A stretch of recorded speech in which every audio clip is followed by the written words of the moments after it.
अब हमारा टॉपिक है डॉक्यूमेंट ऑफ टाइटल। इस वर्ड टाइटल पे थोड़ा ध्यान देना। इसका मतलब है title to goods. Title to goods का मतलब क्या है? गुड्स का एक्चुअल ओनर, बोनाफाइड होल्डर कौन है। तो जब सेलर बायर को गुड्स ट्रांसफर करता है तब ये डॉक्यूमेंट दे देता है उसको। क्यों? क्योंकि उस डॉक्यूमेंट में बायर का नाम लिखा रहता है।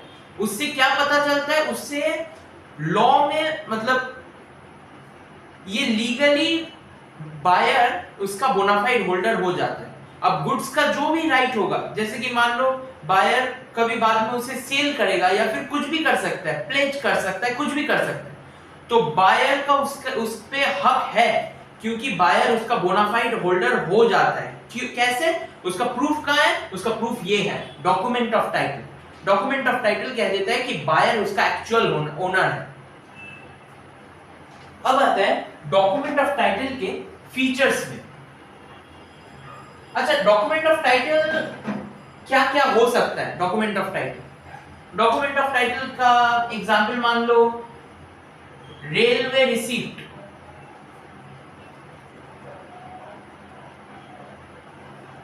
और क्या हो सकता है? बिल ऑफ लेडिंग,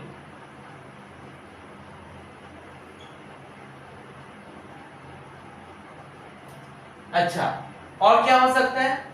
वारफिंगर सर्टिफिकेट,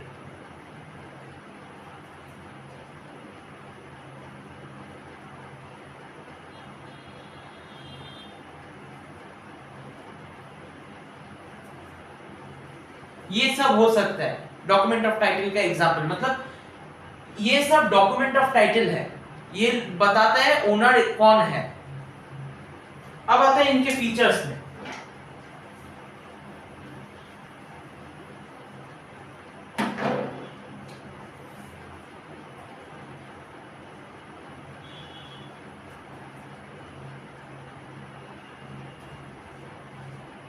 अब देखिए फीचर्स बड़ा क्लियर है।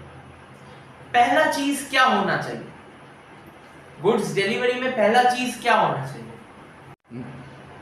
तो फर्स्ट होता है अनकंडीशनल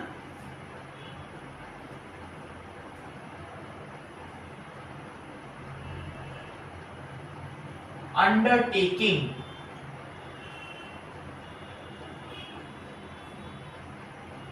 इसका मतलब क्या बनता है कि जिसके पास ये डॉक्यूमेंट ऑफ टाइटल रहेगा, जो डिलीवर करेगा गुड्स, वो उसी को करेगा जिसके पास ये डॉक्यूमेंट ऑफ टाइटल रहेगा। मतलब ये अनकंडीशनल अंडरटेकिंग होगा।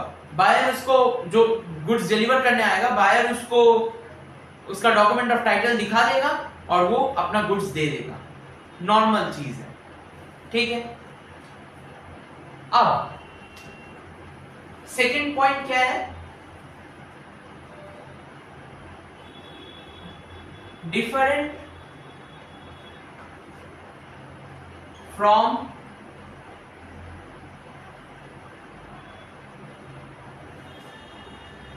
Acknowledgement of receipt.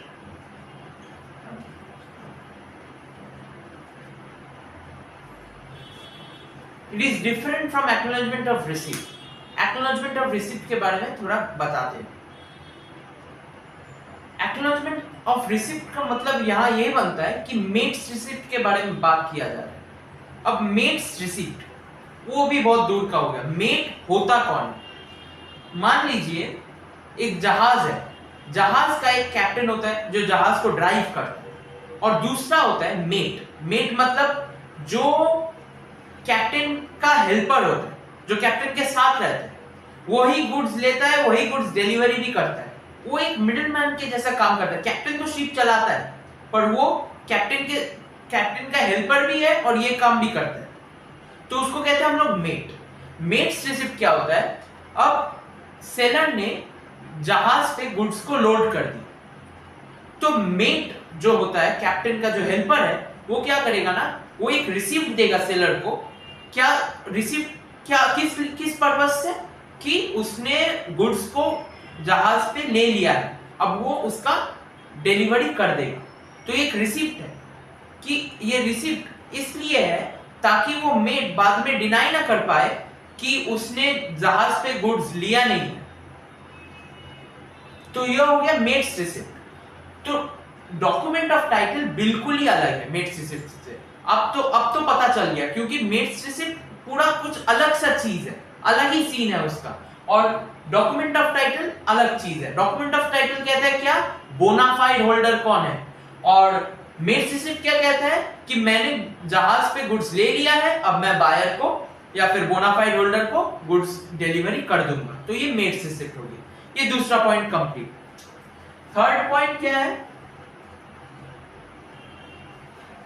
Enforcement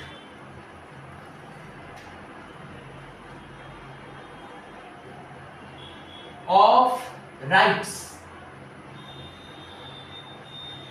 enforcement of rights का मतलब जो गुड्स का बोनाफाइड होल्डर होगा, जो असली ओनर होगा, मतलब जिसका नाम ये डॉक्यूमेंट ऑफ टाइटल पे लिखा रहेगा, वही गुड्स के ऊपर हक जताता है कोई राइट्स इन्फोर्स करने का। मतलब कि वो बाद में उस गुड्स को रीसेल कर सकता है किसी और को, या फिर प्लेस कर सकता है, वो उसका मर्जी, वो कुछ भी करेगा। क्यों? क्योंकि वो एक्चुअल ओनर है गुड्स का। तो ये हो गया इन्फोर्समेंट ऑफ राइट्स। राइट जिसका है वो कुछ भी करेगा। अगर राइट किसका है, जो बोनाफाइड होल्डर है। फोर्थ, अब फोर्थ क्या है, एस्टॉपेल। इसका मतलब अगर सेलर बायर के साथ एक कॉन्ट्रैक्ट में आ जाता है कि मैं आपको गुड्स डिलीवरी कर दूंगा, ठीक है, आप प्राइस दे दीजिए, मैं आपको गुड्स डिलीवर कर दूंगा, और अगर प्राइस दे भी देता है बायर, मतलब बाकी सब प्रोसेस कंप्लीट हो जाता है, और सेलर डिनाई करता है कि मैं आपको गुड्स नहीं दूंगा, तो ये सेलर नहीं कर सकता। इसी को कहते हैं हम एस्टॉपेल। सेलर अगर कॉन्ट्रैक्ट में आ गया तो सेलर गुड्स देने में नहीं डिनाई कर सकता। फिफ्थ क्या है, holders position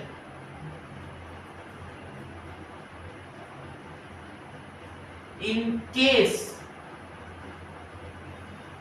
of defective title of goods.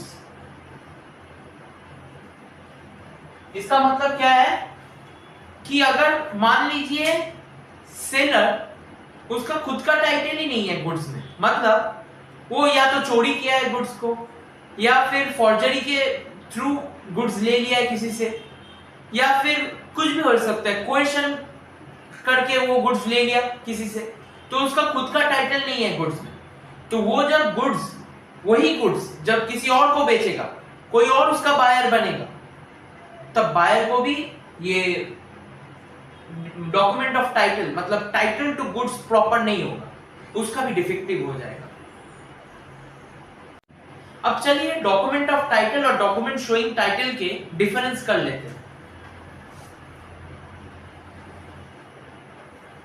Document of title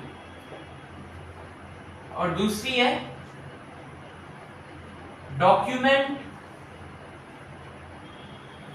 showing title. Showing title, अब डॉक्यूमेंट ऑफ टाइटल क्या है कि जो बोनाफाइड होल्डर होगा वही अपना राइट्स गुड्स पे एनफोर्स कर पाएगा। इतना तक तो हम लोग पढ़ लिए। और वो क्या कर सकता है, बोनाफाइड होल्डर क्या कर सकता है, अपना ओनरशिप किसी और को ट्रांसफर कर सकता है। कैसे कर सकता है? By mayor endorsement and delivery. इन दोनों के जरिए वो अपना ओनरशिप, मतलब ओनरशिप, गुड्स के ओनरशिप जो है वो किसी और को ट्रांसफर कर सकता है। ये एंडोर्समेंट और डिलीवरी के जरिए कर सकता है। पर डॉक्यूमेंट शोइंग टाइटल कुछ अलग है। देखिए इसका वर्ड पे ही कुछ अलग सा है, डॉक्यूमेंट शोइंग टाइटल, शो कर रहा है टाइटल। शो किसका टाइटल कर रहा है? जो एक्चुअल ओनर, बोनाफाइड होल्डर।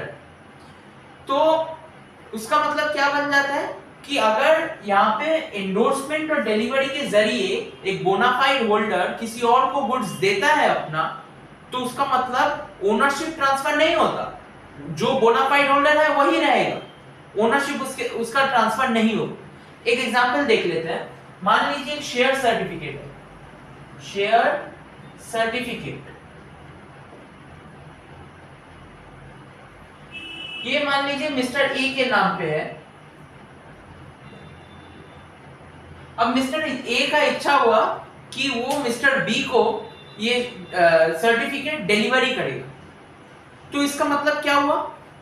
इसका मतलब यही हुआ कि मिस्टर बी सिर्फ उसका पोजीशन में रहेगा, मिस्टर बी उसका ओनर नहीं हुआ, क्योंकि मिस्टर ए का ही डॉक्यूमेंट ऑफ टाइटल रहेगा और मिस्टर बी का सिर्फ डॉक्यूमेंट शोइंग टाइटल रहता है। मतलब मिस्टर बी सिर्फ पोजीशन में है और मिस्टर ए उसका एक्चुअल ओनर है।